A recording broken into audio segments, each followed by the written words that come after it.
A'udzu billahi minasyaitonir rajim. Bismillahirrahmanirrahim. Alhamdulillahirabbil alamin wassalatu wassalamu ala asyrafil anbiya'i wal mursalin wa ala alihi wa sahbihi ajma'in. Allahumma iftah alaina hikmataka wa anshur alaina min khaza'in rahmatika ya arhamar rahimin. Rabbi shrah li sadri wa yassir li amri wahlul 'uqdatam min lisani yafqahu qawli. Allahumma faqihna fid din wa 'allimna ta'wil wahdina ila siratikal mustaqim siratal ladzina an'amta 'alaihim minan nabiyyin wasiddiqin wasyuhada'i wassalihin wa hasuna ulaika rafiqa ya arhamar rahimin. Subhanaka la 'ilma lana illa ma 'allamtana innaka antal alimul hakim. Amma ba'd. Assalamualaikum warahmatullahi wabarakatuh dan selamat pagi kepada sidang penonton setia rancangan Bual Bicara Agama nombor 1 di Malaysia, tak lain dan tak bukan Tanyalah Ustaz, biar tahu jangan keliru. Alhamdulillah tuan-tuan dan puan-puan, pada pagi ini sekali lagi kita dipertemukan di dalam majlis ilmu. Mudah-mudahan ianya menjadikan salah satu asbab kita memperolehi hidayah pada Allah Subhanahu Wa Taala, dan juga mudah-mudahan pada pagi ini pagi cuti sekolah pula ni, mungkin juga ada di antara kalangan penonton kita pada hari ini yang mengambil kesempatan bercuti untuk bersama dengan keluarga. Kalau ada anak-anak yang masih lagi tidur tu, kejut ramai-ramai datang duduk berkumpul ramai-ramai kat depan TV ni, kita saksikan sedikit, ambil sedikit intipati daripada perbualan bicara agama kita pada hari ini. Mudah-mudahan ianya menjadikan satu petunjuk dan juga menjadikan salah satu cara untuk kita menghidupkan kehidupan ataupun keluarga kita ini sebagai sebuah keluarga yang memiliki saadah dan rahmah pada Allah Subhanahu Wa Taala, insya-Allah. Jadi tuan-tuan dan puan-puan, pada hari ini merupakan edisi 21 Januari 2019 bersamaan dengan 15 Jamidul Awal 1440 Hijriah, bersamaan hari ini hari Isnin tuan-tuan dan puan-puan. Insya-Allah mudah-mudahan pada pagi ini kita tenang-tenang, sediakan pen dan kertas, sama-sama kita mencatat segala ilmu yang kita akan terima pada pagi ini, insya-Allah. Dan pada pagi ini seperti biasa, rancangan Tanyalah Ustaz membawakan segmen-segmen ataupun tajuk-tajuk yang cukup menarik, dan pada kali ini, pada hari ini kita akan membawakan mempersoalkan berkaitan dengan Al-Quran, dan pada hari ini tajuk yang dipilih adalah berkaitan dengan surah Al-Ikhlas. Dan apakah di antara khasiat, apakah di antara fadilat, apakah di antara sebab penurunan surah Al-Ikhlas ini, insya-Allah yang akan membual bicara ataupun yang akan menjawab segala persoalan daripada sidang penonton sekalian bersama dengan kita Al-Fadil Ustaz Ahmad Husni Abdul Rahman kita. Assalamualaikum Ustaz. Assalamualaikum warahmatullahi wabarakatuh. Segak bergaya sentiasa. Alhamdulillah. Alhamdulillah. Dai berapa lah. Apa khabar Ustaz? Sihat? Alhamdulillah sihat. Jadi tuan-tuan dan puan-puan, insya-Allah sebarang persoalan yang ingin diajukan kepada kami berkaitan dengan tajuk kita, berkaitan dengan surah Al-Ikhlas, boleh untuk hubungi kami secara terus di talian 03 5569 0349 ataupun menerusi talian WhatsApp kami di talian 011 1233 6480 ataupun boleh menerusi laman media sosial rasmi kami di Facebook Tanyalah Ustaz TV3. Insya-Allah kepada sidang penonton yang sedang menyaksikan melalui Facebook live kita, jangan lupa untuk klik button share, kita sebarkan ilmu kepada seberapa ramai yang mungkin, insya-Allah. Mudah-mudahan ia menjadi sebagai salah satu bekalan pahala bagi kita, insya-Allah. Jadi Ustaz, tak buang masa lagi lah, saya pun dah banyak tadi siap dengan berlakon semua dah. Jadi Ustaz, sebagai permulaannya berkaitan dengan tajuk kita tentang surah Al-Ikhlas, mungkin Ustaz boleh ceritakan kepada kita di antara sebab penurunan dan juga di antara skop perbincangan kita pada hari ini berkaitan dengan surah Al-Ikhlas. Silakan Ustaz. Baik, terima kasih Da'i Luqman. Bismillahirrahmanirrahim. Alhamdulillahirabbil alamin wassalatu wassalamu ala rasulil amin Muhammadin wa ala alihi washabbihi ajma'in. Assalamualaikum warahmatullahi wabarakatuh. Pada para penonton yang dirahmati dan dikasihi Allah Taala sekalian, kita berada di hadapan satu surah yang sangat besar, di mana Allah Subhanahu Wa Taala berfirman, a'udzubillahi minasyaitonirrajim, bismillahirrahmanirrahim, qul huwallahu ahad, Allahus samad, lam yalid wa lam yulad wa lam yakul lahu kufuwan ahad. Katakanlah huwallahu ahad, dialah yakni Allah Maha Esa. Allahus samad, Allah adalah Rabb yang bersifat dengan sifat As-Samad, yakni serba cukup, serba diperlukan. Lam yalid wa lam yulad, tidak pula dia itu beranak dan tidak pula diperanakkan. Wa lam yakul lahu kufuwan ahad, dan tidak ada sesuatu pun, seorang pun ataupun apa-apa makhluk pun yang setara mahupun sebanding dengan dia. Maka dalam surah ini satu surah yang sangat besar, dan apabila kita sebut tentang suratul Ikhlas, kenapa nama surah ni Suratul Ikhlas. Sedangkan setengah-setengah surah, contohnya kebanyakan surah di dalam Al-Quran, bila kita sebut nama surah tu ada perkataan itu di dalam surah. Contoh Suratul Baqarah ada perkataan Baqarah. Surah Ali Imran, maknanya cerita tentang keluarga Ali Imran. Kemudian ada kisahnya. Kemudian Suratul Nisa, madmun perbincangan itu tentang perempuan dan juga hukum hakam yang terkait dengan kekeluargaan, faraid dan seumpamanya. Bila kita bincang soal Al-Ankabut, cerita pasal labah-labah. Jadi bila surah Al-Ikhlas, cari perkataan ikhlas tak ada pun. Tak jumpa. Kenapa? Sebab surah ini membicarakan tentang kesucian tauhid dan ketulusan serta ketulinan beribadah kepada Allah daripada segala bentuk syirik. Maksudnya kalau kita perhati apa maksud ikhlas? Ikhlas itu adalah hanya mengharapkan perhatian Allah.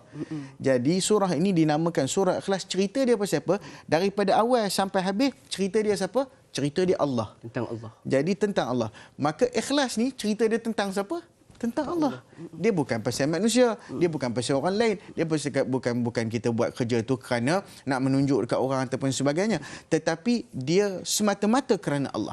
Maka surah ini dipanggil surah Al-Ikhlas kerana kesuciannya. Surah yang menjadi satu surah yang mengandungi bila kita tengok dalam syarah kepada fadilat surah ini, antaranya surah ini ta'dilu thulutsal Quran, dia menyamai sepertiga Al-Quran. Sebab menurut para ulama bahawasanya Al-Quran ini mengandungi 3 perkara. Mengandungi yang pertama sekali hukum hakam, nombor 2 janji dan ancaman, nombor 3 tentang sifat-sifat Allah Subhanahu Wa Taala dan juga cerita mengenai Allah Subhanahu Wa Taala itu sendiri. Maka bila membaca Suratul Ikhlas, dia merupakan sepertiga daripada Al-Quran. Dan ini juga surah yang dinamakan sebagai suratun yuhibbuhallahu wa yuhibbuha ahbabullah. Surah yang disukai oleh Allah Subhanahu Wa Taala dan juga surah yang disukai oleh hamba-hamba Allah. Mungkin nanti dalam perbincangan kita akan bincang secara lebih lanjut.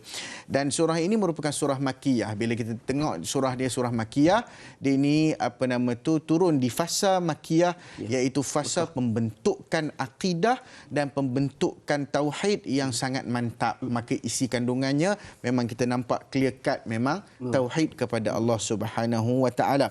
Baik. Kemudian kalau kita tengok daripada dia surah bernombor 112 daripada Al-Quran, daripada 114 surah. Dan keistimewaan ataupun kita nak sebut tentang fadilat Suratul Ikhlas ni sebelum kita pergi kepada sebab turun dan seumpamanya, antaranya surah ini kalau ikut dalam hidup Nabi SAW, dalam diary Nabi SAW, ada pada setiap aktiviti, hampir setiap aktiviti dalam hidup Nabi SAW. Kalau kita tengok, yang pertama, Nabi SAW bersolat dengannya, dengan Suratul Ikhlas ni di mana-mana sahaja. Dekat solat sunat fajar 2 rakaat tadi kita sembahyang subuh sebelum 2 rakaat kan, baca surah Ikhlas kan rakaat kedua. Kemudian solat witir kita baca surah Ikhlas di akhir solat witir. Kemudian sunat tawaf kita baca, semua baca surah Ikhlas. Kalau tengok contoh-contoh dalam solat-solat sunat, antara bacaan yang dipilih memang suratul Ikhlas. Jadi banyak benda.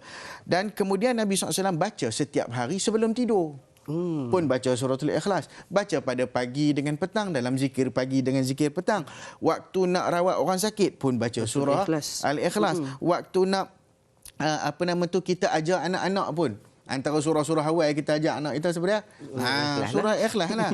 Sebab tu kalau ada orang main-main dulu kan, orang kita ni kata, hang tak ada surah lain ke? Surah Inna A'tayna dengan surah Al-Ikhlas ya, surah Qul Huwallah je. Tapi sebenarnya perkataan itu merupakan satu perkataan yang saya kira gurauan itu ataupun usikan itu merupakan usikan yang sebenarnya tajam. Sebab apa? Sebab ada kisah yang berkaitan dengan betapa orang ini cinta kepada suratul Ikhlas. Daripada Aisyah radhiyallahu taala anha bahawasanya Nabi SAW mengutuskan seorang lelaki untuk pergi memimpin satu pasukan sariyah, yakni pasukan risikan peperangan. Lalu dia mengimami salat. Dia jadi imam dan dia baca dalam salat jemaah itu, dan dia tutup dengan Qul Huwallahu Ahad. Sama ada dia tutup tutup rakaat kedua dengan qul huwallahu ahad, ataupun dia baca mana-mana surah and then dia baca lagi qul huwallahu ahad. Lalu depa ni tak tanyalah sebab dia bos macam tu kan. Malu apa bosku. Kan? Jadi dia tak tanyalah bos dia masa tu. Dia pada balik semua dia bertanya Nabi SAW. Berjumpa Nabi, dia kata, "Ya Rasulullah, kenapa dia buat? Li ayyi syai'in yasna'u dhalik?" Kenapa dia buat begitu? Fasa'aluhu faqala li annaha sifat. Kemudian Nabi SAW pergi jumpa dia, Nabi tanya, "Li ayyi syai'in sana'ta?"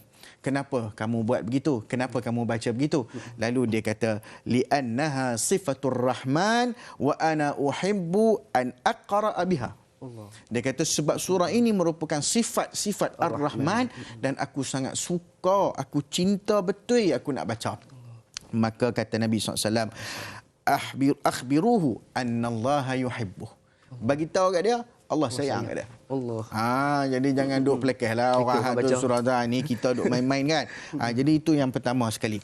Kemudian kita melihat kepada sebab turun surah ini. Banyak antara yang disebutkan dalam tafsir Ibn Katsir dan lain-lainnya. Cuma saya nak memilih dua sebab. Sebab yang pertama sekali adalah orang-orang Quraisy. Mereka ini ya'tazuna bil ansab. Orang-orang Quraisy ini, mereka ini sangatlah, kita kata berbangga dengan nasab keturunan.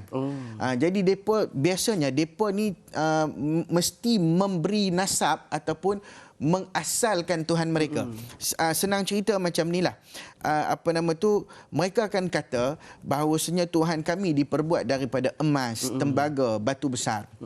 Sebab tu orang-orang Yahudi mengatakan Uzair itu putera Allah. Orang-orang Nasara mengatakan kami menyembah Al-Masih. Uzair, tadi dia kata Uzair.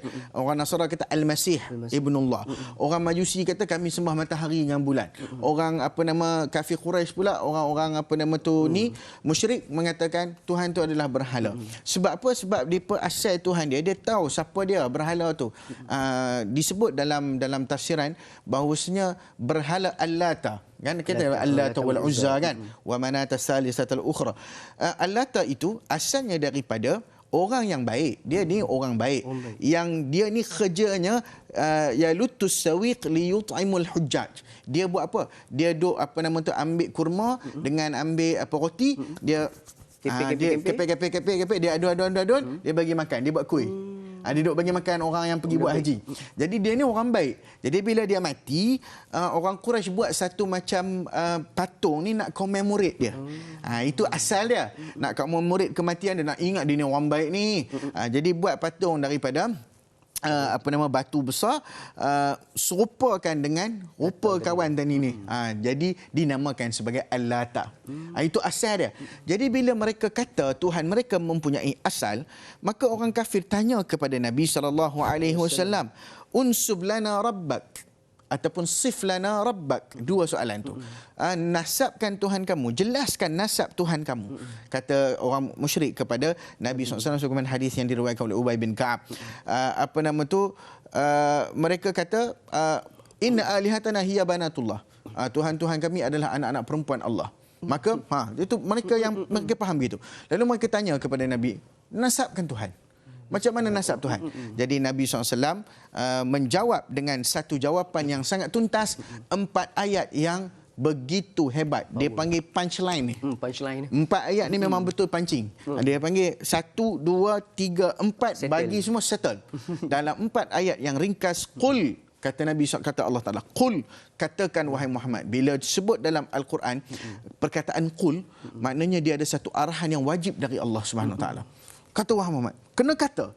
Siapa dia kamu? Kamu ni doktor, kamu ni engineer, kamu ni siapa? Siapa pun dalam dunia kita, siapa pun kita, peranan apa pun kita kena katakan. Qul. Maknanya katakan, sampaikan, dakwahkan, serukan bahawasanya huwa, yakni siapa dia? Allahu Ahad. Allah ni Esa. Allah ni kalau kita terjemah satu pun tak betul. Sebab ada satu dia kena ada dua. Bila ada dua ada tiga. Jadi dia kena terjemah kalau orang Kelantan kata so. Bagai so ni, bagai hak so-nya ni satu bukan kata satu. So ni dia kembali kepada dia semua. Sebab bila kita sebut ahadun, dia tak boleh tambah ada sifat lain sebab dah komplit. Bila disebut ahad, sebab tu bila Bilal bin Rabah kan waktu kena tu disebut Allah, dia nak sebut Allahu ahad, tapi kalau kita Allah tu tak keluar ahad. Ahad. Kita sebut juga ahad hari Ahad. Saya tak nak bangkit yang tu kita. Tapi begitu. Maknanya kesempurnaan. Qul huwallahu ahad. Allah tu esa, yang tunggal, yang hanya saja tidak ada setara pembantu, tak ada apa. Dia satu. Maknanya semua orang berhajat kepada Allahus Samad. Yakni Allah yang semua makhluk itu berhajat kepada Allahus Samad. Yakni As-Samad. Satu sifat Allah Ta'ala yang kalau kita dengar Tok Guru ni Aziz dulu sebut, As-Samad ni serba cukup, dia kata. Serba cukup. Maknanya kalau kita lah, contohlah kalau kita ada satu orang kan, contohlah anak lah. Anak ni biasanya dia datang, dia akan tanya dekat bapak dia. Ya, ada tak? Ayah dia, ada. Okey. Ada ayah, ada tak? Dia mengharapkan kepada orang yang boleh mencukupkan keperluan. Tapi manusia ni cukup? Tak pernah cukup. Manusia ni tak ada semua benda. Sebab tu dulu ada orang bergurau, ada satu kisah, orang kata apa? Dia kata antara seorang kaya ni, orang kaya ni kata saya ada semua benda. Saya serba cukup. Lalu dia punya pembantu rumah dia lah, dia kata, tak tuan tak ada semua benda. Ada benda yang tuan tak ada. Dia kata, apa benda? Aku ada semua benda. Dia kata, tuan tak ada terompah kayu. Saya ada. Nampak? Apa tu tuan dia pun sengak. Kata, betul juga. Aku tak ada terompah kayu. Aku ada kasut mahal-mahal. Betul juga. Maknanya manusia ni tak sempurna. Sempurna siapa dia? As-Samad, Allah SWT. Sebab itu disebutkan dalam tafsir, antara tafsir Ibn Katsir rahimahullah, makna As-Samad ni banyak. Antaranya maknanya Ar-Rabb, iaitu segala sesuatu mengharap kepada pentadbiran dan juga Tuhan yang menjaga segala-galanya. Ini pendapat Ibn Abbas. As-Sayyid, penguasa. As-Syarif, maha mulia. Al-Azim, maha agung. Kemudian Al-Halim, maha sabar. Al-Alim, maha mengetahui. Al-Hakim, maha memberi bijaksana, yakni maha menghukum dengan penghukuman yang terbaik. Kemudian yang maha kekal, makhluk semua binasa, dia sekali Al-Abadul Abad, kekal. Al-Hayyul Qayyum, Tuhan yang berdiri sendiri, yang maha hidup dan mengurusi urusan yang lain. As-Samad, ada yang sebut As-Samad maksudnya lam yalid wa lam yulad. Itu keterangannya pada ayat yang seterusnya. Tidak beranak dan tidak boleh diperanakkan. Ada yang sebut ma laisa lahu jawf, tidak berongga, yang tidak memakan makanan dan tidak minum. An-Nur Al-Mumtali, makna cahaya yang bersinar. Imam At-Tabrani kata semua makna ni betul. Sebab ni bukan khilaf yang dipanggil khilafu tadad, ataupun khilaf yang khilaf yang ni pandangan ni, hak ni lain, bukan khilaf yang berkelahi ni, bukan khilaf yang bertentangan, tetapi dia panggil khilaf tanawwu', khilaf yang menunjukkan kepada banyaknya jenis. Kata Al-Imam An-Nawawi, kalau banyak jenis ni, banyak nama, banyak jenis, menunjukkan kemuliaan dan kehebatan. Walillahil asmaul husna fad'uuhu biha. Nama-nama Allah ada 99. Mana banyak. Setiap nama mengandungi setiap sifat Allah SWT. As-Samad di antaranya. Maknanya ini adalah salah satu daripada sifat yang sangat agung. Semua orang berhajat kepada Allah. Tak ada makhluk yang tidak berhajat kepada Allah. Semua. Sama ada orang tu kafir, sama ada orang tu beriman, sama ada orang tu apa sekalipun, dia semua berhajat kepada Allah. Kemudian disebut lam yalid wa lam yulad. Dia tidak beranak dan tidak pula diperanakkan. Sebab sifat memerlukan kepada anak ni sifat siapa? Manusia. Sifat orang. Orang ni dia perlu kepada anak sebab tengok anak comel kan. Tadi ada pada sahabat kita bawa baby, tengok comelnya. Dia memberikan satu manusia berhajat. Allah dia tak berhajat. Dia tak berhajat kepada anak. Sebab apa? Dia tak berhajat kepada siapa-siapa pun nak menggembirakan dia. Allah Subhanahu Wa Taala tu kesempurnaan dia, kamal sifat Allah, sempurna sifat Allah itu, sehingga dia tidak memerlukan kepada anak untuk dikasihi ataupun menyayangi dia, dan juga dia tidak diperanakkan. Sebab ini adalah sifat makhluk yang lemah. Sebab kalau kita kata dia beranak, maknanya dia perlukan pewaris. Okey, kalau kita kata dia diperanakkan, maknanya ada asalnya. Jadi kalau nak fikir tentang Tuhan ni, memang akal tak sampai. Sebab itu dalam ilmu akidah dia kata al-ajzu anil idraki idrakun. Tak sampai kita nak faham tu fahamlah. Jadi kalau kita kata faham betul tentang Tuhan ni, memang kita tak akan faham. Sebab tu Nabi SAW dia pesan kepada sahabat-sahabat dalam satu kaedah yang disebutkan, la tafakkaru fi zatillah walakin tafakkaru fi khalqillah. Jangan fikir zat Tuhan, tapi fikirlah tentang kejadian-kejadian Allah SWT. Walam yakul lahu kufuwan ahad, dan Allah tidak ada sesuatu pun yang setara dan sebanding dengannya. InsyaAllah kita akan sambung. Jadi insyaAllah itu di antara pencerahan awal berkaitan dengan surah Al-Ikhlas kita, berkaitan walaupun 4 ayat tapi dia punya maksud cukup meluas. Tapi tuan-tuan dan puan-puan, nak tahu lebih lanjut berkaitan dengan surah Al-Ikhlas, teruskan bersama kami dalam rancangan Tanyalah Ustaz. Biar tahu, jangan keliru. Sebentar saja lagi.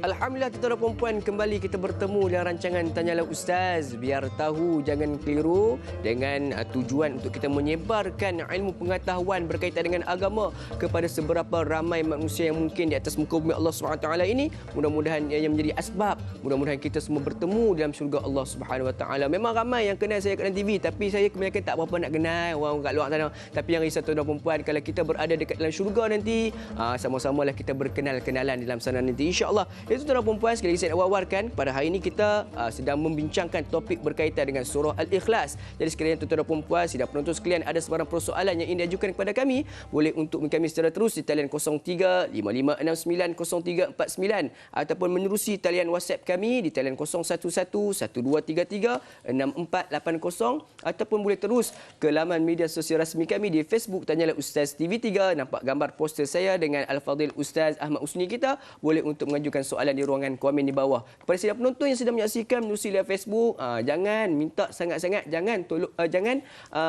mengajukan soalan di ruangan komen di live Facebook, sebab kami tak mampu nak tarik soalan-soalan tersebut untuk diajukan ke dalam rancangan kita pada pagi ini, insya-Allah. Jadi sebelum mana kita berhenti berehat sebentar tadi, Al-Fadhil Ustaz kita telah pun menerangkan 3 ayat pertama daripada surah Al-Ikhlas. Qul huwallahu ahad, Allahus samad, lam yalid wa lam yulad. Dan ayat terakhir, ayat keempat, walam yakul lahu kufuwan ahad. Kita nak dengarlah sedikit penjelasan Ustaz mengapa diturunkan ayat berkaitan dengan walam yakul lahu kufuwan ahad. Silakan Ustaz. Baik.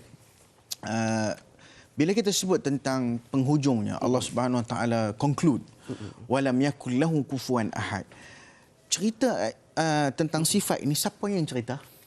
Allah yang cerita. Kalau kita nak cerita tentang orang, biasanya orang ni dia cerita tak pasal diri dia sendiri. Orang ni jarang cerita, saya handsome, saya muka nampak macam Hindustan sikit. Mana orang nak cerita macam tu kan? Orang lain yang menyifatkan. Tapi penyifatan kita, contohlah kalau kita nak sifatkan seseorang, kata Da'i Luqman ni macam mana? Orang tanya kan, Da'i Luqman ni handsome, kecil-kecil, kukurui, dia comel, dia ni. Tapi tengok orang lain pun comel kok, tengok kucing pun comel kok, tengok orang ni pun sama lah kan. Kata Da'i Luqman macam kucing ke? Tak. Dia kita tak kata lagu tu, betul tak? Tapi sebab apa? Sebab manusia, sifat manusia ni ada setara, ada serupa. Kalau kita bawa kereta, kita bawa laju, berasa macam bawa kereta mahal. Berasa. Walaupun kereta kita ada nama 50,000 pun tak lepas kan. Tapi maknanya berasa sebab bawa laju. Serupa. Rasa macam enjin ni lah kata Estate Serati. Contohlah. Nanti kita sebut nama jenama pula. Sekejap dia pun kata promo pula lah. Maknanya macam tu. Kita berasa begitu. Berasa. Naik macam ni berasa macam naik kereta nasional yang baru ni berasa macam naik kereta tu. Berasa macam ada serupa. Enjin kawan ni 2.0, hak ni pun 2.0. Tapi hak ni tak ada langsung. Nak cari hak serupa sebab tak boleh nak banding, sebab kita pun tak tahu macam mana. Jadi tak pernah tengok, tak pernah sampai kepada pemikiran kita. Maka dengan itu kita tidak boleh membandingkan Tuhan dengan apa pun. Kita tak boleh membandingkan Allah Subhanahu Wa Taala dengan apa pun. Maka ini adalah satu conclusion, satu kesimpulan daripada Allah Subhanahu Wa Taala. Sebab apa? Sebab bila Allah Taala sebut walam yakul lahu kufuwan ahad, tidak ada satu pun setara, sebanding, semisal, serupa dengan Allah Subhanahu Wa Taala, yakni tidak mempunyai pendamping berdamping. Dalam kitab dalam Sahih Bukhari menyebutkan satu hadis yang sangat hebat. La ahadun asbaru ala adhan sami'ahu minallahi innahum yaj'aluna lahu waladan wa huwa yarzuquhum wa yu'afihim. Tidak ada pihak yang lebih sabar dalam sesuatu hal yang menyakitkan untuk didengari selain daripada melebihi kesabaran Allah. Mana Allah as-sabur, paling sabar. Orang duk cakap macam-macam yang mereka tak tahu tentang Tuhan. Cakap ada anak lah, cakap itulah, cakap ni lah, cakap tu. Tak ada yang paling sabar. Kalau Tuhan bengang kat kita, marah kat kita macam mana, dia habis. Selesai. Selesai dah. Di mana mereka menjadikannya seorang anak padahal dia yang memberi rezeki dan kesihatan kepada mereka.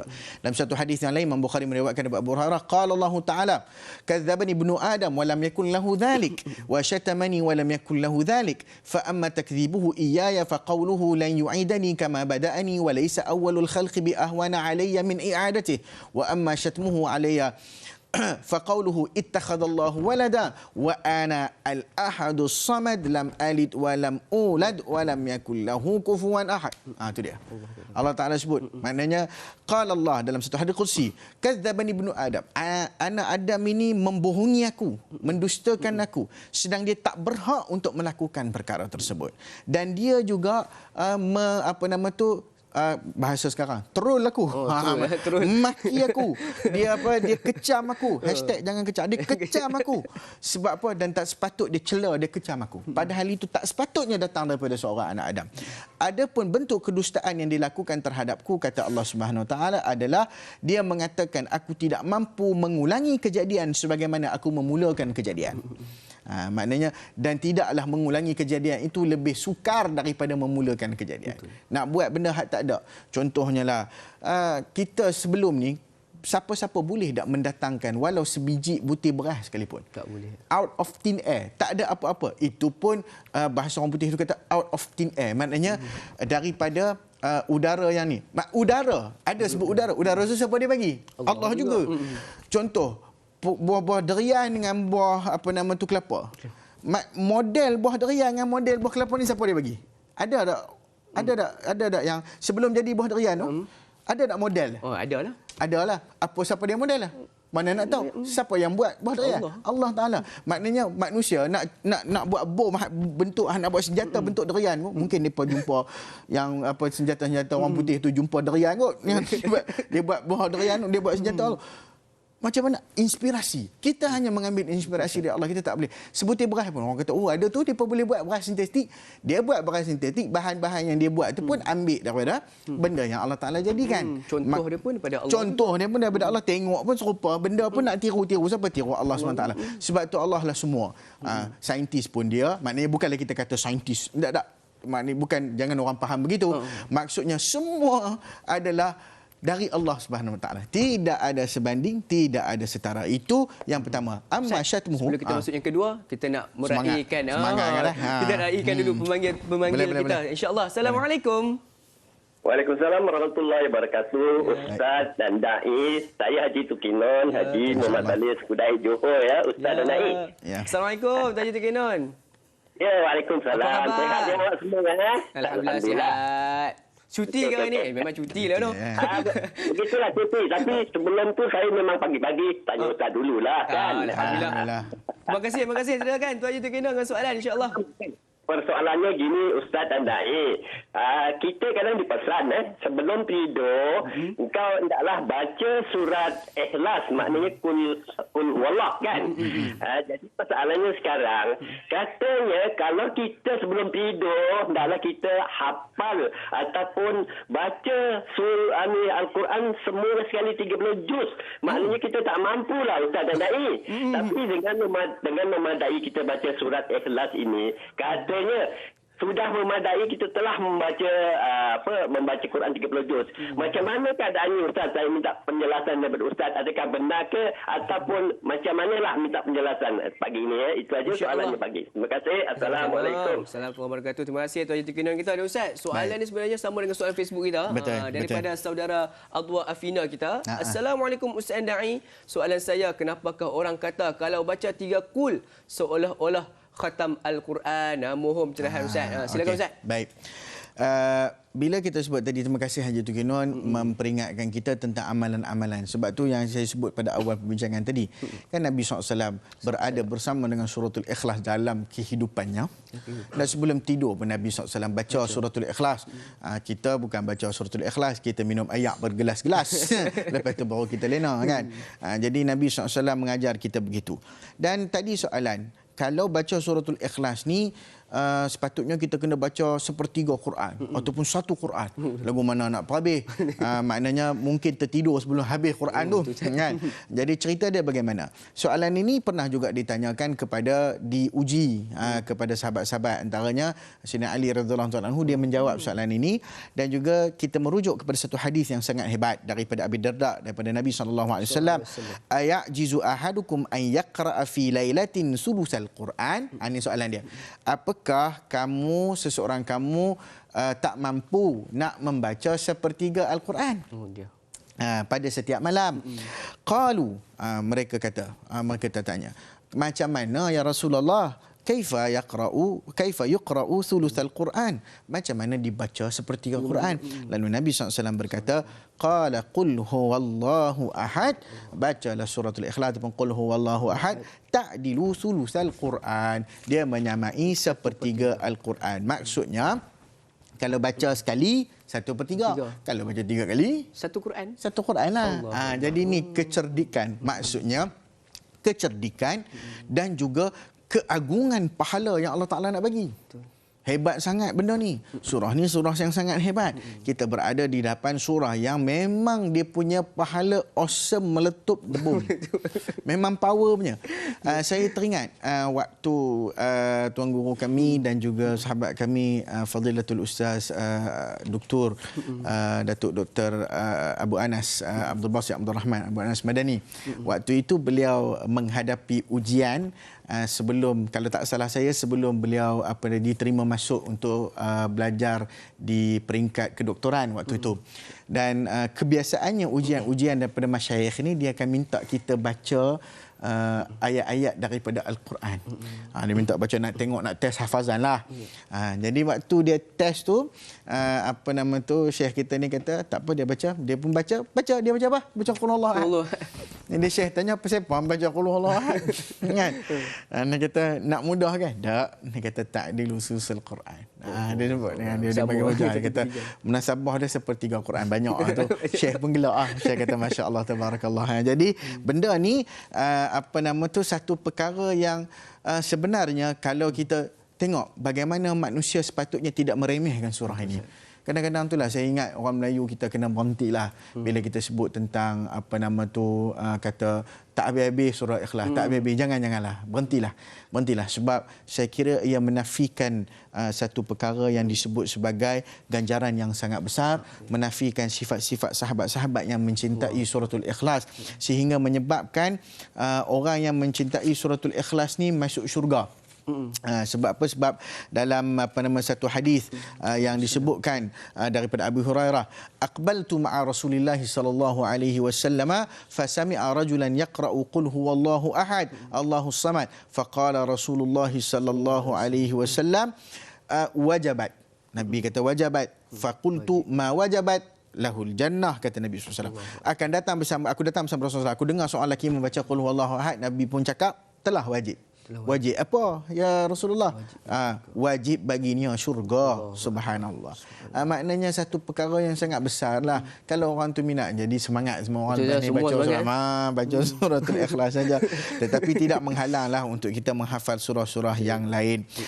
Jadi ini adalah satu perkara yang sangat baik untuk kita amalkan, dan kalau boleh janganlah kita tinggalkan hidup kita, melainkan kita bermulazamah dengan suratul Ikhlas. Wallahu a'lam. Jadi Ustaz, bila Ustaz sebut berkaitan dengan surah Al-Ikhlas sepertiga bersamaan dengan sepertiga Al-Quran ni, yang sebenarnya Ustaz kaitkan juga dengan kisah bagaimana Nabi bertanya kepada Sayyidina Ali sebagainya. Saya rasa kan sebenarnya Ustaz, kalau ikut pada zaman sahabat dulu, kalau Nabi kata apa sebelum pun nak tidur setiap malam sepertiga Al-Quran. Boleh buat je sepertiga Al-Quran tu, tapi sebenarnya itu adalah sebenarnya hikmah untuk kita umat zaman sekarang ni. Kan kita sekarang ni masing-masing pada siang harinya busy, penat dengan bekerja sebagainya. So pada waktu malam tu Allah dah berikan ataupun Nabi dah berikan petunjuk bagi kita menghafalkan dengan surah Al-Ikhlas untuk sama-sama amalkan sepertiga Al-Quran. InsyaAllah. Jadi Ustaz, kita teruskan lagi Ustaz soalan seterusnya daripada Facebook kita insyaAllah. Daripada saudara Danish Zakaria. Assalamualaikum Ustaz, Da'i dan kru-kru yang bertugas. Waalaikumsalam warahmatullahi. Saya Puan Dewi dari Pasir Gudang ingin bertanya. Soalannya, benarkah dengan membaca surah Al-Ikhlas ini dapat mengeluarkan iblis yang berada dalam tubuh dan sekitar kita? Yang keduanya, mohon Ustaz terangkan, selain dalam solat, waktu-waktu mana sajakah yang sangat bagus untuk membaca surah Al-Ikhlas ini? Terima kasih atas pertanyaan Ustaz. Ustaz, silakan. Baik. Yang pertama sekali bila kita sebut benarkah baca surah Al-Ikhlas ni dapat keluarkan iblis? Dalam satu hadis Nabi SAW menyebutkan, diriwayatkan dalam satu hadis yang diriwayatkan Uqbah bin Amir Al-Juhani radhiyallahu anhu berkata, "Baina ana aqulu bi Rasulillah sallallahu alaihi wasallam fi rahilatihi ataupun rahilatahu fi ghazwatin idh qala ya Uqbah." Nabi kata, "Qul fastama'tu thumma qala ya Uqbah qul fastama'tu faqalaha الثالثة فقلت ما أقول فقال قل هو الله أحد فقرأ السورة حتى ختمها ثم قرأ قل أعوذ برب الفلق وقرأت معه حتى ختمها ثم قرأ قل أعوذ برب الناس فقرأت معه حتى ختمها ثم قال ما تعوذ بمثلهن أحد." Kata Nabi SAW, Nabi ajar kepada Uqbah Al-Juhani, "Wahai Uqbah, katakanlah. Lepas tu perdengarkanlah." Kemudian beliau kata lagi, "Katakanlah." Qul. Kata apa? Imam Uqbah kata apa? Maka Nabi membaca Qul huwallahu ahad sehingga selesai, Uqbah pun ikut.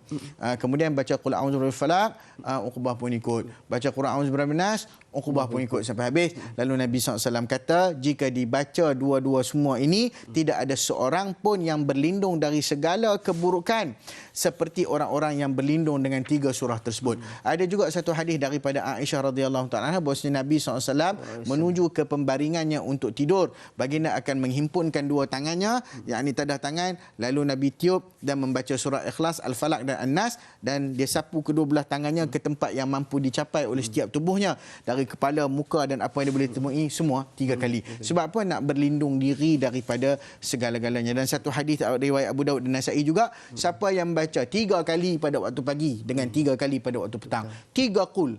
Dia kata 3 qul baca apa? Qul saja kan? Tak, bukan qul. Jangan duk buat kelolo. Jangan duk buat begitu. Baca apa? 3 qul, dia pun semangat. Qul. Selesai. Habis cerita. Yang tu jampi serapah apa tau. Jadi bukan tu. Qul a'udzu birabbil, qul huwallahu ahad. Qul huwallahu surah Al-Ikhlas ma'al mu'awwizatain. Jadi panggil, diberi gelaran nama 2 surah ini, iaitu surah Falaq, surah An-Nas, mu'awwizatain, surah yang dibuat pelindung dengan dia. Maka Allah cukupkan dia dari segala keburukan. Confirmlah setan, iblis itu buruk. Maka kita, bila mana kita berdamping dengan Al-Quran, maka syaitan dan jin, mereka ini tidak mesra dengan Al-Quran. Maka dia akan lari jauhlah daripada kita. Kemudian soalan yang seterusnya tadi itu, maknanya selain daripada dalam solat, mana kita baca? Tak kira. Baca tengah bawa kereta boleh baca, tengah stres baca, tengah lapar baca. Ada satu hadis yang cerita tentang akhirat esok tak ada makanan kecuali zikir-zikir dan surah ni qul huwallahu ahad. Jadi baca qul huwallahu, lapar baca qul huwallahu ahad, Allahu samad, perut duk bunyi, Allah tolonglah. Kan? Tak apa. Sebab apa? Sebab kita dalam kita beramal dengan Al-Quran, boleh tak? Jadi saya nak nasihat, ambil kesempatan sikit saja. Sahabat-sahabat kita, pendengar kita, boleh tak kalau kita beramal dengan Al-Quran ni, ataupun apa-apa saja amalan kita beramal sungguh-sungguh, boleh harap balasan. Tapi janganlah kerana sesuatu sangat. Biarlah amalan kita ni naik sikit level. Mula-mula kerana sesuatu, tak apalah. Okay, nak bagi motivasi ni. Sampai satu level, kita beramal tu kerana memang dah jadi jiwa kita, sebatilah hidup kita dah. Saya ingat lagi waktu bila kita baca zikir pagi dan petang, sehingga bukan lagi kita membaca, tetapi kita dah benar-benar berzikir. Benar-benar rasa tak selesa. Kalau aku tak baca hari ni macam rasa tak syok, tak best, hari ni macam tak lengkap lah. Jadi benda tu jadi kelaziman. Jadi aurad yaumiyah, maknanya wirid-wirid tersendiri. Bacalah bila-bila masa pun, masa lapang, masa tak lapang, masa sakit, masa susah, masa senang. Bacalah qul huwallahu ahad, tak ada masalah. Jadi Ustaz, kita kena buang persepsi di kita ni. Salah satunya tadi yang Ustaz sebutkan bahawa surah Al-Ikhlas ni merupakan satu surah yang lekeh. Sebenarnya banyak ganjaran yang Allah kurniakan dengan surah Al-Ikhlas ni. Banyak lagi yang kita nak bincangkan, kita dengar lagi di antara ganjaran-ganjaran yang lain. Tapi sebelum tu, tuan-tuan dan puan, kita berhenti berehat sebentar. Teruskan bersama kami dalam rancangan Tanyalah Ustaz. Biar tahu, jangan keliru.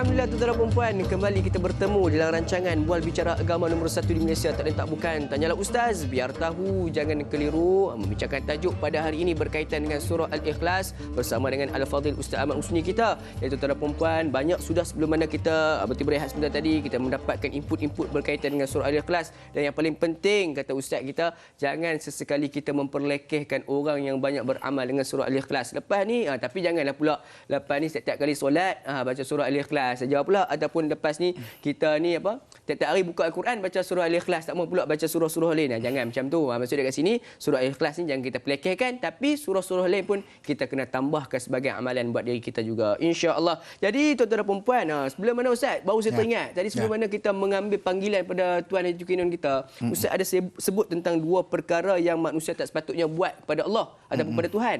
Yang kedua tadi tu Ustaz tak sempat sebut lagi tu. Macam apa Ustaz? Baik. Yang kedua tadi dalam hadis yang disebutkan tentang apakah Allah Subhanahu Wa Taala mengatakan anak Adam ini mendustai aku dan juga mencerca aku. Yang bab dusta tadi mengatakan Allah itu ada anak.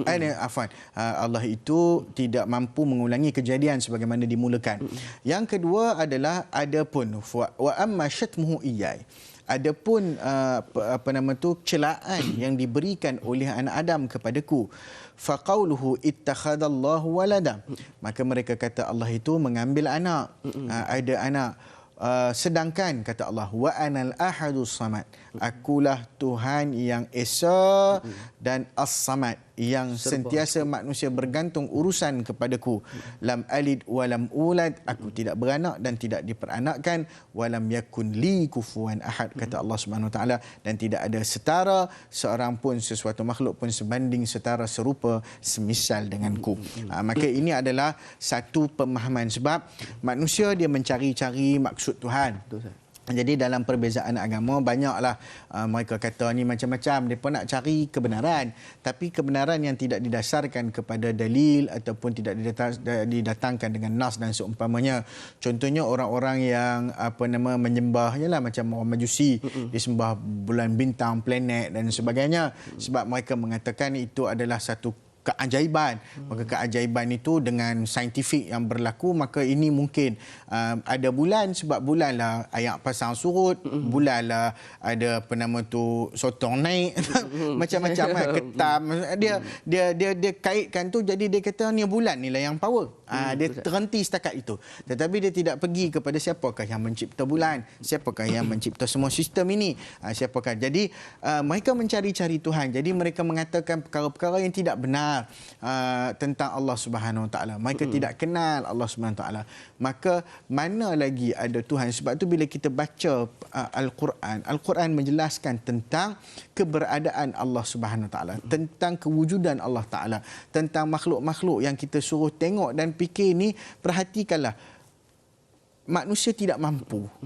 Satu kuasa yang mana-mana hebat pun, kalau kita tengok secara mata kasar pun tak mampu nak melakukan sesuatu yang sehebat kejadian dan penciptaan Allah yang menciptakan segala-gala daripada sekecil-kecil benda sampai sebesar-besar benda.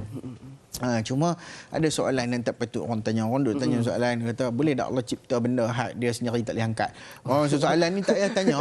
Ni panggil soalan tak cerdik dia panggil. Saya kata kalimah satu lagi tu terasa pula dah. Ni soalan tak payah tanya soalan begini. Sebab apa? Sebab bagaimana? Saya ingat lagi Tuan Guru Ni Aziz pesan dalam satu kuliah beliau dan juga dalam satu ulasan, manusia ni berkelahi tentang Tuhan. Berkelahi. Hak ni kata lagu ni, hak ni kata lagu tu, hak ni kata lagu ni, hak ni kata dia kenal Tuhan, hak ni kata tak kenal, hak ni kata hak ni tak betul, hak ni kata betul. Banyak benda.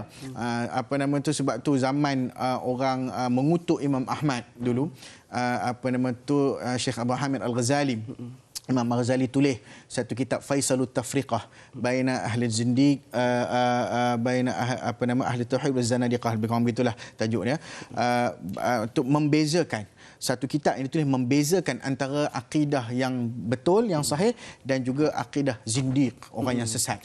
Sebab apa? Sebab mereka mencemuh akidah yang dipegang oleh Imam Ahmad bin Hanbal. Maka atas dasar itu Imam Ghazali tulis kitab tu, satu kitab menjelaskan macam mana cara nak kenal Tuhan dengan al-khawas al-khams. Tapi dipanjanglah cerita dia. Cuma bagaimana nak kenal Tuhan tu dengan cara yang pelbagai, tetapi pastikan yang dikenali itu Tuhan yang betul.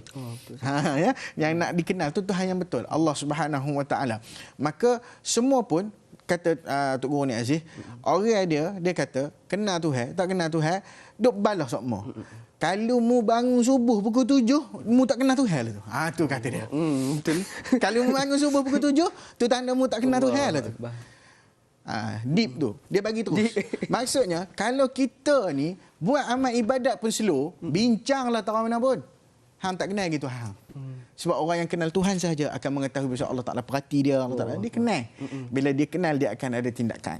Maka itulah yang boleh kita rangkumkan. Sebenarnya perbincangannya terlalu mendalam. Kalau kita nak bincang, dia boleh menerobos kepada sempadan-sempadan izam-izam agama, menerobos kepada sempadan perbincangan falsafah, dan menerobos kepada perbincangan-perbincangan sangat hebat sebenarnya. Wallahualam. Jadi Ustaz, maksud di sini kalau macam kita masih lagi dalam keadaan bergeruman dengan dosa, melakukan dosa pun tak rasa apa, tu maksud dia masih lagi tidak mengenal Allah SWT. Tak kenal Tuhan lah. Allahu Akbar. Jadi kalau macam dia menghafal surah Al-Ikhlas saja pun rugi kata. Dia maksud dia tak faham apa langsung lagi Ustaz. Allah. Jadi tuan-tuan dan puan, satu benda yang orang kata hashtag deep pada diri kita lepas ni, kita kena lebih berhati-hati. Kita kena dah baca Al-Quran, dah hafal, kita juga kena faham intisari yang diberikan di dalam Al-Quran tersebut, insya-Allah. Jadi Ustaz, kita teruskan persoalan seterusnya Ustaz daripada Facebook kita, insya-Allah, daripada Puan Mazni Hasan. Assalamualaikum warahmatullahi wabarakatuh Ustaz, dai dan semua kru yang terlibat. Waalaikumsalam warahmatullahi. Semoga sentiasa dalam rahmat Allah. Allahumma amin. Ustaz, ada riwayat menyatakan jika kita membaca surah Al-Ikhlas 3 kali setiap selepas solat fardu, boleh merawat penyakit untuk diri sendiri. Soalan saya, adakah penyakit yang hanya melibatkan penyakit rohani saja atau penyakit jasmani pun boleh diubati? Mohon penjelasan Ustaz. Terima kasih. Macam mana Ustaz? Dalam hadis riwayat Ibnu Majah mengatakan bahawasanya suratul Ikhlas penawar segala penyakit. Dia disebut penyakit, segala penyakit tu. Both lah, penyakit rohani pun dia, penyakit jasmani pun dia. Cuma dengan penyakit jasmani, saya ingat saya perlu titipkan apa yang disebut oleh Al-Imam Ibn Qayyim Al-Jauziyah dalam At-Tibbun Nabawi. Bila sebut tentang penyakit jasmani, dia ada juga kaitannya dengan perkara-perkara yang lain. Bukan hanya sekadar-kadar kita baca suratul Ikhlas, tapi barang banyak kolesterol hantam juga. Makan juga. Barang gaut banyak juga dia kaut. Dia gaut dah dia kaut semua pula. Barang yang kecil manis dia minum hak mana-mana, hak sweet semua kan. Mentang-mentang orang nak suruh kata dia sweet, dia minum hak sweet betul-betul. Jadi bab ni kena jaga juga. Dia kata tak apa, saya baca surah Qul Huwallah. Penawar segala penyakit rohani dan jasmani. Selesai. Dia kalau makan banyak pun jadilah badan tu macam itulah. Macam tu. Kalau orang yang jenis badan mesomorph, endomorph, adalah jenis-jenis tu, pandai bukan cerita nak tanya ustaz ni, bukan tanyalah doktor ni. Tapi ceritanya adalah benda yang kita jaga. Sebab tu dalam doa kita pagi dan petang kita bacakan Allahumma afini fi badani, Allahumma afini fi sam'i, Allahumma afini fi basari kan. Ya Allah, afiatkan aku, sihatkan aku badan. Jadi doa kita betul dah. Tapi kalau hang tak exercise, tak jaga badan, tak jalan. Tak jalan tak. Makan tak jaga semua sekali. Jadi benda-benda tu kan, maknanya kita kenalah ada something yang kita buat, effort lain juga. Sebab technicality badan jasmani berbeza dengan technicality rohani. Makanan rohani ya, Al-Quran zikir. Betul. Itu sangat betul.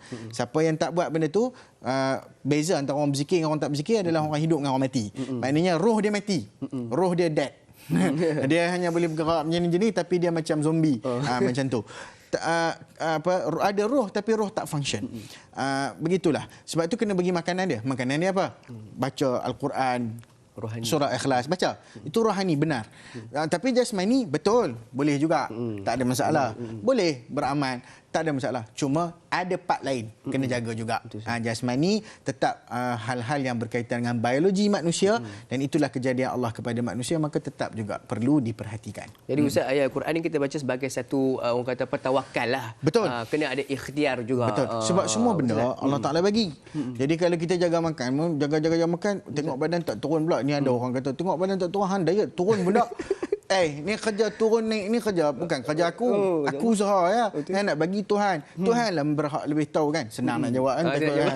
Tapi hakikatnya begitulah. Kita kena faham bahawasanya setiap benda, tindakan kita, dia ada usaha manusia. Sebab tu kena imbang. Kena beza daripada golongan Jabariyah dengan Qadariyah ni. Maknanya ada benda yang kita kena imbang. Hak ni part orang, hak ni part Allah Taala. Ni kerja orang, ni kerja Allah. Kena faham juga bahagian tu Ustaz. Jadi insya-Allah Ustaz. Jadi Ustaz, kita sebenarnya nak menerima panggilan telefon yang kita nak raikan. Assalamualaikum. Waalaikumsalam warahmatullahi wabarakatuh. Da'i Luqman dan Ustaz Ahmad Husni Abdul Rahman. Saya Omar bin Abdul Majid daripada Peladang Sini Timur, Pekan Pahang. Assalamualaikum Ustaz dan Da'i. Assalamualaikum warahmatullahi wabarakatuh. Apa khabar Tuan Haji Omar? Alhamdulillah saya sihat. Keladang ke pagi ni? Cuti juga? Alhamdulillah. Cuti juga hari ni. InsyaAllah Tuan Haji Omar, silakan soalan. Soalan saya begini Ustaz. Ustaz ada menyebut tadi mengenai 3 kul ya. Surah Al-Falaq, An-Nas dan juga Al-Ikhlas. Ini 3 kul lah. Biasanya orang lebih kepada Al-Ikhlas inilah. Maknanya dia ni surah yang pendek tapi memiliki manfaat yang cukup besar Ustaz ya. Persoalannya kadang-kadang mereka ni menganggap hanya Al-Ikhlas saja yang mereka anggap sebagai surah yang terbaik lah, surah yang paling bagus. Boleh membuatkan kita khatam Al-Quran kalau kita baca 3 kali. Masalahnya Puan, masalahnya Ustaz, bagaimanakah kalau sekiranya kita pakai satu kul Al-Ikhlas saja, Al-Falaq dan An-Nas kita tinggal.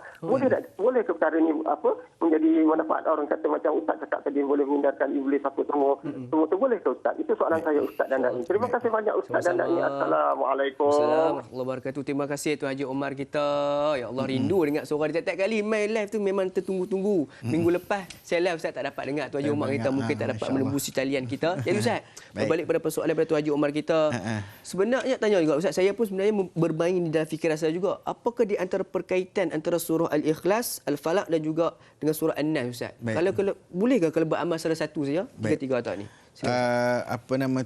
Ada dalam satu hadis menyebutkan tentang fadilat beramal dengan suratul Ikhlas dalam hal-hal yang berkaitan dengan akhirat. Cuma hadis ni statusnya berstatus dhaif. Nabi kata man ata bi thalathan minhunna, siapa-siapa yang membawa amalan 3 benda ni, maka dia boleh masuk di mana-mana, dia masuk ke dalam syurga mana-mana pintu. Dan dia boleh dinikahi dengan mana-mana bidadari yang dia nak. Sak pahala kan. Laki seronok lah. Laki memang seronok dengar ni.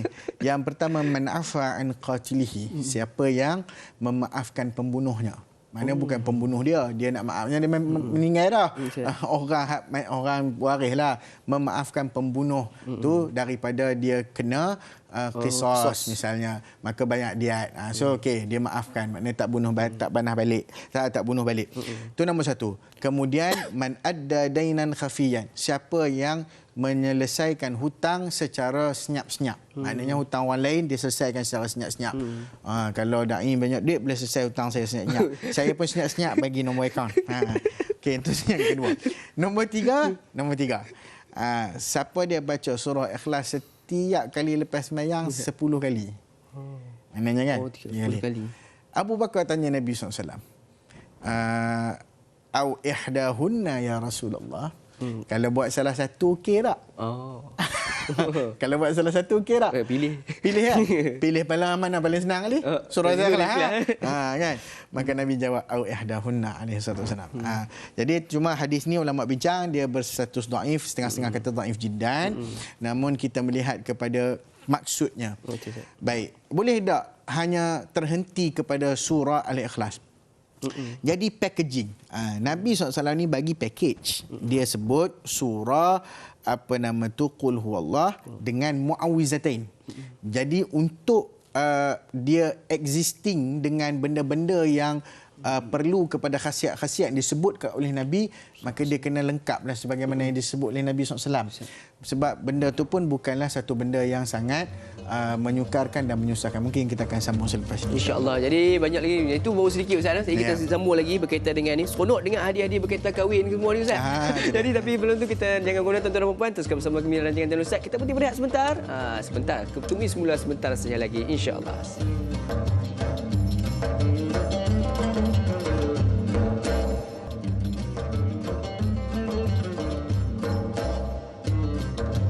Alhamdulillah kembali kita bertemu dalam rancangan Tanyalah Ustaz. Biar tahu jangan keliru. Pada hari ini tuan-tuan dan puan-puan kita bincang berkaitan dengan tajuk surah Al-Ikhlas. Memang banyak fadilatnya berkaitan dengan surah Al-Ikhlas ni yang telah dibincangkan oleh Al-Fadhil Ustaz kita sebentar tadi. Tapi janganlah pula kita lepas ni dengar surah Al-Ikhlas dah dapat surah Al-Ikhlas, surah-surah lain, tajuk-tajuk lain berkaitan dengan surah-surah lain kita tak mau dengar pula. Jadi pada sidang penonton yang pada saat ini mungkin juga ada yang dah buat catatan. Saya tahu di antaranya ada ramai yang mencatat di phone ya. Lepas tu dia akan share kepada grup-grup WhatsApp. Dan kepada sidang penonton yang dah dapat daripada dapat grup WhatsApp tu, janganlah lupa untuk sebarkan pula ke grup-grup WhatsApp yang berikutnya. Sebab apa? Ini juga merupakan salah satu cara untuk kita meraih saham pahala di akhirat kelak insya-Allah. Jadi tuan-tuan dan puan-puan, pada pagi ini kita masih lagi bersama dengan Al-Fadhil Ustaz Ahmad Husni Abdul Rahman kita membincangkan tajuk berkaitan dengan surah Al-Ikhlas, dan mudah-mudahan pada pagi ini tuan-tuan dan puan-puan kita datang dalam majlis ilmu ini juga dalam keadaan kita ikhlas kerana Allah Subhanahu Wa Taala. Jadi Ustaz, kita teruskan lagi Ustaz dengan persoalan seterusnya. Daripada Facebook kita insya-Allah, daripada saudara Al-Khair. Assalamualaikum warahmatullahi wabarakatuh. Yang mulia Al-Fadhil Ustaz dan Tuan Dai. Waalaikumsalam warahmatullahi. Bismillahirrahmanirrahim. Alhamdulillah. Soalan kami, bagaimana nama surah Al-Ikhlas diberi bersabit kandungan ayat-ayatnya? Jazakallah biiznillah tabarakallah. Silakan Ustaz. Dia fikir banyak Ustaz. Alhamdulillah. Baik. Pertama sekali terima kasih pada jawapan, dan sebelum tadi ada kita tak habis lagi bincang tadi sikit. Boleh tak beramal surah Ikhlas ni saja tanpa muawwizatain? Jadi kalau package tu diberikan oleh Nabi SAW, package tu sebenarnya yang paling simple dah sebenarnya. Janganlah kita bermalasan dengan perkara tersebut sehingga menyebabkan kita terlepas daripada fadilat yang telah ditetapkan oleh Nabi SAW tentang perkara itu. Cuma mungkin dari sudut orang kata apa, tak ingat tu, wallahu alam lah. Dia ingat yang surah Qul Huwallah ni saja. Tak apalah, kalau dah ingat yang tu saja, yang tu bacalah. Dah boleh tak baca langsung. Cuma kalau pahala-pahala ataupun fadilat-fadilat yang terkait dengan apa yang disebutkan oleh Nabi SAW, maka kita beramal sebagaimana diriwayatkan dalam hadis. Itu lebih aula dan afdal. Baik. Tadi ditanyakan tentang kaitan dalam surah Al-Ikhlas ni, kenapa nama dia surah Al-Ikhlas? Sebab cerita dia tentang Allah Ta'ala. Bila cerita tentang Allah Ta'ala, maka kita mengikhlaskan segala perbuatan kita kepada Allah. Itu antaranya. Dan antara lainnya menceritakan tentang ketulusan. Sebab kita nak kata ikhlas ni apa? Ikhlas ni tapih. Tapih. Oh, tapih. Kita tapih air. Tapis. Kita menapis air. Air yang kotor asalnya kita tapih, kita jadi apa? Jernih. Kita nak jernih tu. Okey, minyak kotor, tapi jadi jernih. Benda yang kita buat tapisan. Maka ikhlas ni merupakan satu tapisan iman kita, supaya iman kita tu jernih betul dengan Allah Taala. Jadi sebab tu kandungan surah ini menceritakan tentang Allah. Itulah matlamat kita. Faman kana yarju liqa rabbih falyamal amalan salihan wala yusyrik biibadati rabbih ahada. Siapa yang cita-cita dia nak jumpa Tuhan, falyamal amalan salihan. Dia kena buat dua benda ni. Pertama sekali beramal soleh, wala yusyrik, dan dia tak boleh syirik kepada Allah. Jadi madmun ataupun kandungan surah ini nafyu syirki. Bila kita sebut Allahus samad, Allahu ahad, Allahu samad, lam yalid wa lam yulad wa lam yakul lahu kufuwan ahad. Nafyul ubudiyyah li ghairillah, menafikan pengibadatan selain daripada Allah. Manusia nak beribadat kepada manusia, maksudnya manusia mentuhankan manusia.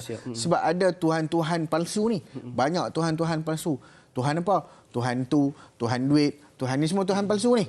Tuhan-Tuhan apa, harta, pangkat dan kuasa dan ni semua ni, semua Tuhan-Tuhan palsu.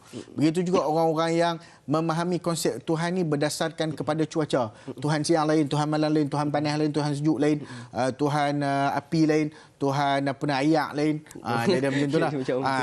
Tuhan kilat guruh lain dalam metodologi Greek semua. Jadi bila kita tengok benda-benda tu, benda tu sebagai satu perkara yang tak betul belaka. Semuanya rapuh. Sebab apa? Sebab ni kerja dia kat sini je, pergi masuk kat sini dia lemah. Nampak tak? Jadi bila kita memfokuskan, kita memfokuskan semuanya kepada Allah, maka itulah hakikat keikhlasan yang paling tinggi sebenarnya. Bila mana kita meletakkan suatu pengharapan kita sebagainya sepenuh kepada Allah SWT, maka pada saat itu itulah. Maknanya dah ditapih dah iman kita, hasrat kita, niat itu semua kerana Allah Taala. Jadi Ustaz, satu persoalan juga Ustaz berkaitan dengan Ustaz kata apabila kita dah memberikan seluruh pengharapan kepada Allah Taala ni Ustaz. Ada orang kadang-kadang ni yang melakukan dosa ni Ustaz. Lepas tu dia katakan bahawa ini semua kehendak Allah. Dia disandarkan pula dengan Allah Ustaz. Macam mana Ustaz? Bagi Ustaz bagi orang bahaya tu. Bila dia kata semua dosa, pahala tak ada kaitan dengan manusia, jahat baik itu semua kehendak Allah. Ini adalah kesan-kesan daripada akidah Qadariyah. Orang Qadariyah ni sebab dia kata manusia buat semua benda. Dan tak ada tertunduk kepada sorry. Itu Jabariyah. Jabariyah sebab apa? Sebab Jabariyah ni hilang perbuatan hamba. Qadariyah tadi semua qadar dia, tak ada kaitan dengan Tuhan. Jahat baik pun manusia buat, dia kehendak dia saja, bukan kehendak Allah. Tapi kalau Jabariyah ni dia letak semua kat Tuhan. Tak ada manusia ni tak ada apa semua hebat. Saya jadi lagu ni Tuhan yang bagi saya jadi lagu ni. Saya mencuri pasal Tuhan yang bagi saya, kalau tidak saya taklah mencuri. Kalau betul Tuhan jadi saya orang kaya terus. Senang saya tak payah mencuri. Hanya semua salah Tuhan. Mana buat dosa pun Tuhan punya salah. Buat ni pun tak ada ikhtiar makhluk dia panggil. Sebab tu ahli sunnah wal jamaah ma baina hadhihi al-aqaid kullaha. Maknanya orang akidah ahli sunnah wal jamaah ni dia kata dia betul dosa tu bagi jadi. Kan bunuh orang, bunuh juga. Jadi juga. Tapi bunuh tu siapa punya pilihan? Orang tu. Dia Allah sendiri. Maknanya dia ada pilihan. Allah bagi syurga neraka. Hang pilih.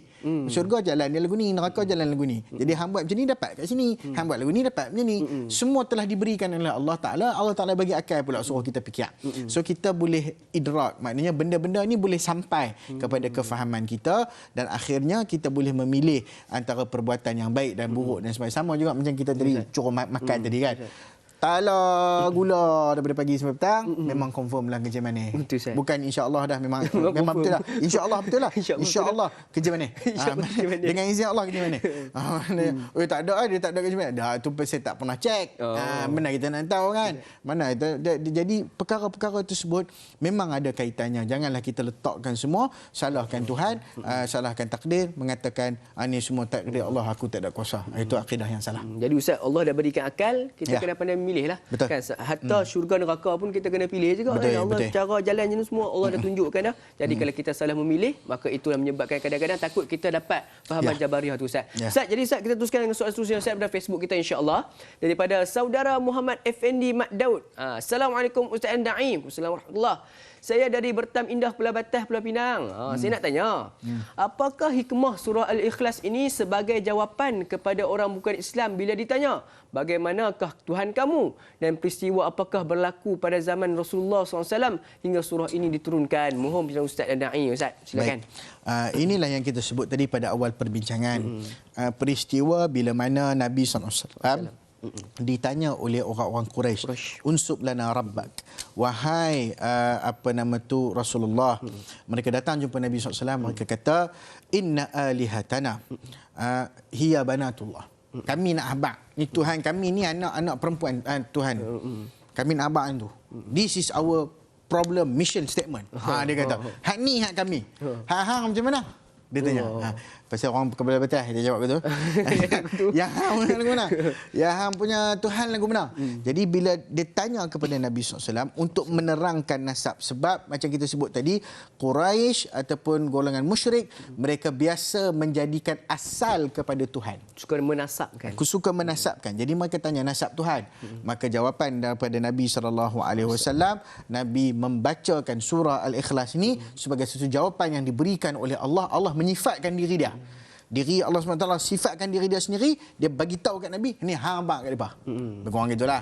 Maknanya inilah bagi tahu. Yang tu Nabi kata, Allah Taala kata, "Qul." Dia kata, katakan Muhammad, bagi tahu, dakwah mereka, seru mereka. Tak kira siapa pun kamu, seru. Dia Nabi, dia ulama, dia pelajar, dia cikgu, dia saintis, dia doktor, dia engineer, dia lawyer, dia magistrate, dia banyak sampai ke terus kan. Nanti masuk cerita tu pula. Siapa pun hang cakap qul huwallahu ahad. Jadi event tu berlaku pada zaman Nabi SAW dan hikmahnya adalah untuk memperkenalkan tentang Allah dengan bentuk yang paling ringkas. Bentuk paling ringkas. Tapi yang saya kata tadi, dia punya punchline dia. Punchline power. Walaupun sedikit, qul huwallahu ahad. Tak ada sifat. Tak ada orang lain boleh sifat seperti mana ahad. Kita nak kata kat orang, dia ni ahad, tak boleh. Tak boleh. Allah saja. Allahus samad. Betul dah? Nombor dua. Pertama sekali, keesaan Allah daripada segala bentuk ibadat selain daripada Allah. Nombor dua, manusia memang hajat kat Tuhan. Apa-apa pun pandang ke atas. Ya Allah, tolong. Nabi SAW nak pergi tukar Kaabah kan. Qad nara taqalluba wajhika fis sama'. Nabi tengok. Pandang. Harap kat Tuhan. Maknanya mengharapkan. Mana manusia mengharap. Kok mana pun. Yang paling penting tauhid, kata Sayyidina Umar. Tauhid ni tahu masa bila? Masa kita duduk dalam kapal, dekat tengah laut, ombak gila punya main mengunung, layar pula patah, tak ada pula hubungan dengan manusia lain. Masa tu baru kita tahu tauhid. Masa tu baru kita, Tuhan tolong. Allah. Jangan nyanyi lagu tu pula. Tuhan dah.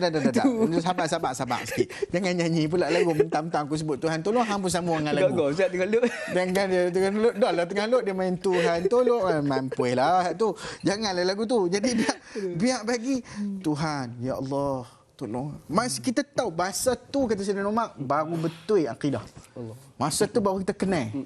Jadi itulah panggil as-samad. Tak ada benda lain ni. Josh duduk tepi, Megalodon duduk depan. Nampak tak?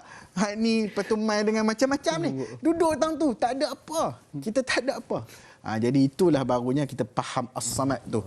Lam yalid. Kemudian dari sudut anak-anak Tuhan, menafikan semua agama yang mengatakan Tuhan itu ada anak. Dan dia membandingkan Tuhan ni serupa dengan ni. Sebab tu orang-orang yang sembah berhala ni kadang-kadang kita tanya dia, betul ke dia sembah berhala? Tak, kami nak jadi perantara. Yang ni nak sampaikan. Apa siapa nak kena sampaikan sedangkan hang boleh minta terus. Direct. Tak payahlah. Yang ni power dia kuat. Ada. Cerita dia hang boleh terus berdoa kepada Allah. Maknanya mereka sentiasa menjadikan. Maknanya surah ini menafikan semua aspek, habis pukul rata semua. Habis itu. 4 ayat. 4 ayat saja. Allah. Jadi Ustaz bila mana menjawab dia persoalan tadi tu, dia katakan bahawa boleh tak kalau kita nak kongsikan dengan orang Islam? Maksud dekat sini, boleh. Cara dakwah Islam tu cukup ringkas Ustaz. Betul. Walaupun 4 ayat yang pendek, tapi biar kita, itulah cara dakwah kita. Biar kita gunakan cara yang ringkas, biar orang yang mendengar kita tu boleh faham apa yang kita nak sampaikan. Syekh Farah Uqailan disebut dalam Lataifut Tafsir. Surah ini penyebab kepada masuk Islamnya ramai orang-orang pendeta-pendeta Nasrani dan Yahudi. Allahu Akbar. Sebab apabila dia faham surah ni, dia jelas tentang ni, tak boleh nak argue. Bila tak boleh nak argue, dia kata, yes, aku give up lah. Ini betul lah. Sungguhlah. Allahu Akbar. Cukup kuat dan cukup hebatnya pengaruh daripada surah Al-Ikhlas. InsyaAllah Ustaz, kita teruskan Ustaz dengan persoalan seterusnya daripada WhatsApp kita insyaAllah. Assalamualaikum warahmatullahi wabarakatuh. Ustaz, da'i dan seluruh warga tanyalah Ustaz. Waalaikumsalam warahmatullahi. Saya Puan Akmar dari Sungai Buloh.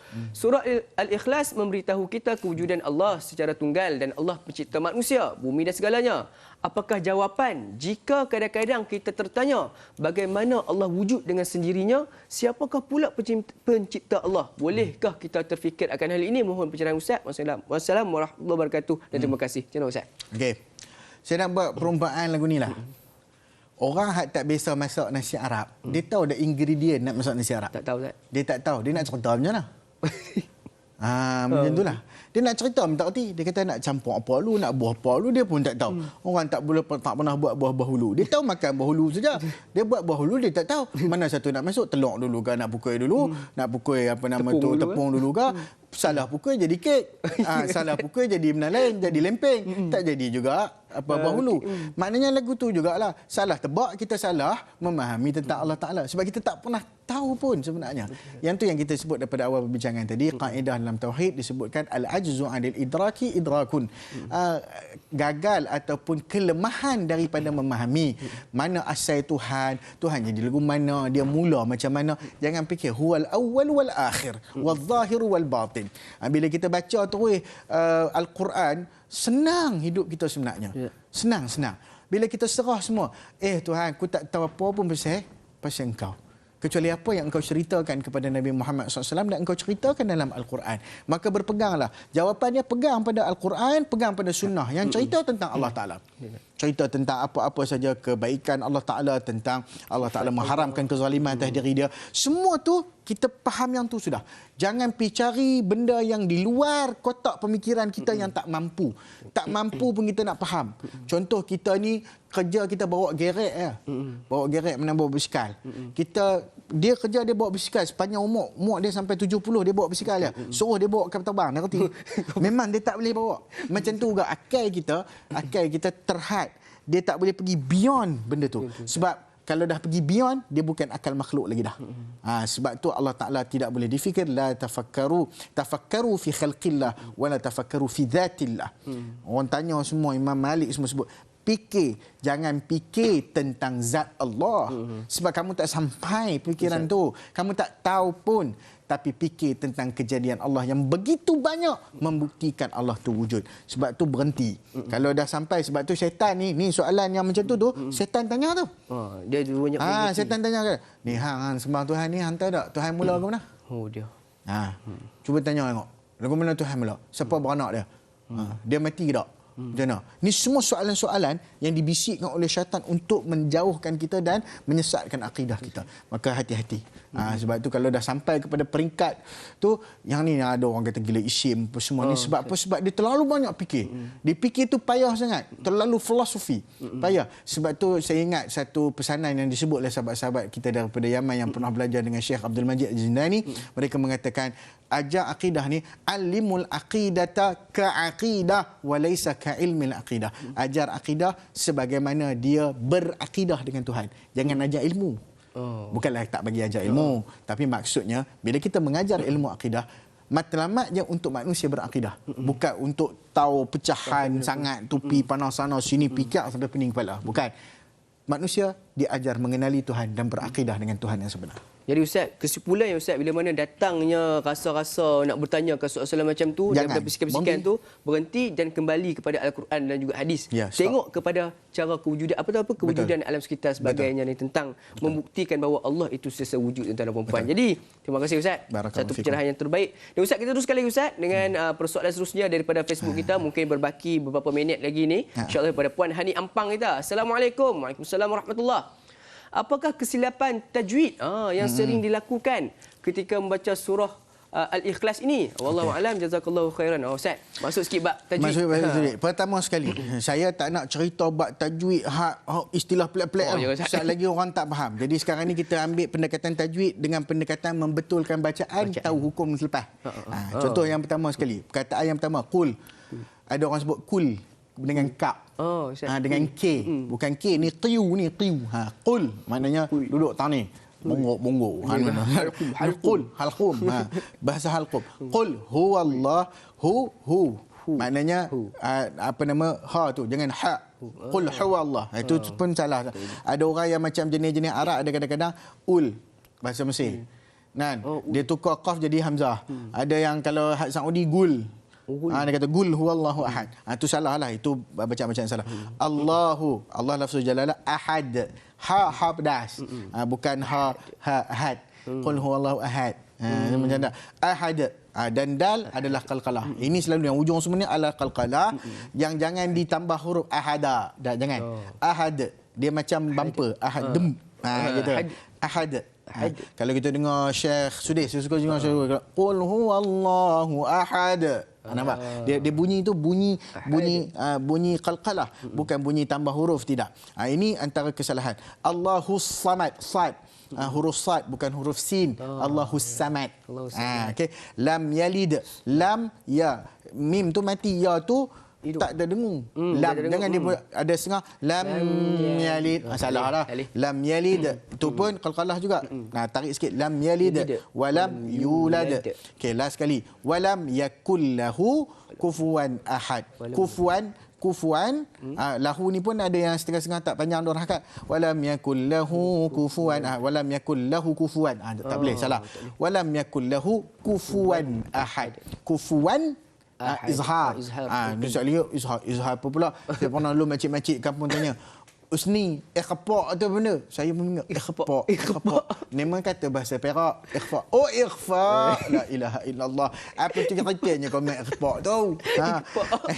Ni kepak ke benda? Usahlah. Faham senang, dengung bunyi hidung dengan bunyi jelas. Yang ni bunyi jelas. Kufuan. Jangan kufuan. Dia bukan main sedap tarik tu dia. Kufuan ahad. Last sekali. Jadi bila kita baca dengan penuh tajwid ni, jaga sungguh, subhanallah. Tapi jaga jangan sampai taklufah, jangan sampai berat sampai sebut muka pun pelik sangat sebut. Dak, kita baca sebab apa nama tu, walaqad yassarna al-Qur'ana lidzikri fahal min mudakkir.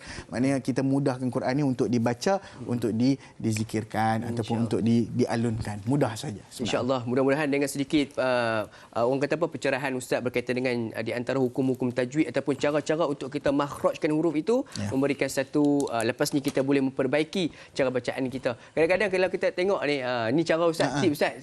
Saya belajar pada dulu ustaz saya dulu. Nak tahu kita punya sebutan betul tak betul itu, tengok kat depan cermin muka kita. Kalau muka kita nampak handsome, cantik, itu maksud dia masa lagi tak betul lah. Kalau muka kita nampak berkerut sikit, nampak macam hudur-hudur sikit, mulut pun dah diserong sikit, itu maksud dia bacaan kita tu betul, insya-Allah. Jadi ustaz, kita sudah pun berada di penghujungnya. Mungkin sedikit kesimpulan ringkas pada ustaz, dan ustaz bolehlah akhirkan dengan sedikit bacaan doa. Mudah-mudahan Allah berkati majlis ilmu kita pada pagi ini. Insya-Allah ustaz, silakan. Baik, suratul Ikhlas adalah surah yang agung, yang apabila manusia membacanya melahirkan rasa kehambaan sebenarnya. Dan apabila kita membacanya dengan penuh ketenangan, kita sebenarnya berada sedang membaca satu sifat yang sangat agung, sifat Allah Subhanahu wa taala yang melebihi segala keagungan, yang paling agung di antara segala-gala yang agung. Dan kita merasa rendah diri bahawasanya Allah itu benar-benar Esa yang tunggal, yang bersifat dengan sifat kibria. Maknanya Allah Ta'ala itu maha perkasa, maha hebat. Kita ini lemah, kita ini berhajat kepada Allah. Dan orang yang paling kaya pun berhajat kepada Allah Subhanahu wa taala, dan orang yang paling hina pun berhajat kepada Allah Subhanahu wa taala. Inilah surah yang menjauhkan ketakutan ketika mana permusafiran, menjauhkan kezaliman daripada orang yang berlaku zalim dalam jihad yang dilakukan. Kita tengok dengan sahabat-sahabat Nabi baca tengah jihad tu, tengah pergi perang, baca suratul Ikhlas. Dan kita last kali kita minta kepada Allah, Allahumma ja'al ikhlas at-tauhid. Kita ikhlaskan tauhid kita kepada Allah Subhanahu wa taala. Insya-Allah kita berdoa, moga-moga Allah Subhanahu wa taala memberikan kita kekuatan. Bismillahirrahmanirrahim. Alhamdulillahirabbil alamin, wassalatu wassalamu ala rasulil amin Muhammadin wa ala alihi wa sahbihi ajma'in. Allahumma habbib ilaina al-iman wa zayyinhu fi qulubina wa karrih ilaina al-kufra wal fusuqa wal asyan waj'alna minar rasyidin. Ya Allah, jadikanlah kami cinta kepada keimanan. Amin. Jadikanlah iman kami ni iman yang suci murni, tulus hanya sahaja kepada Allah. Jadikanlah Tuhan kami hanya sahaja Allah Subhanahu wa taala. Jauhkanlah Tuhan-Tuhan dan izam-izam lain daripada kehidupan kami, ya Allah. Ya Allah, ya Tuhan kami, jadikanlah kami hamba-Mu yang beriman, yang benar-benar mengakui ketauhidan-Mu, ya Allah, yang benar-benar mentauhidkan Engkau, ya Allah. Ya Allah, bantulah kami dengan iman kami, bantulah kami pada akhir zaman ini, bantulah kami, ya Allah, dengan panduan dan bimbingan-Mu, ya Rabbana. Amin. Jangan tinggalkan kami berseorangan.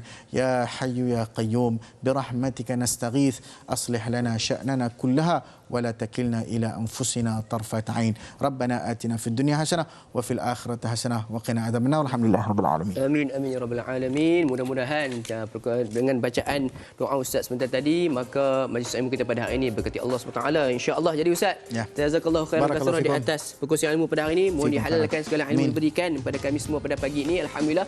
Jadi tuan dan puan, insya-Allah bertemu lagi di lain episod di dalam rancangan Tanyalah Ustaz bersama ustaz-ustaz yang menarik dengan topik-topik yang lebih menarik pada selepas ini dalam rancangan Tanyalah Ustaz. Biar tahu, jangan keliru. Wabillahi taufiq wal hidayah. Assalamualaikum warahmatullahi wabarakatuh. Melainkannya Allah yang Esa, Nabi Muhammad pesuruhnya yang diutuskan kepada semua. Aku berbangga dengan Islam agamaku, dan ku bersyukur dilahirkan di dalam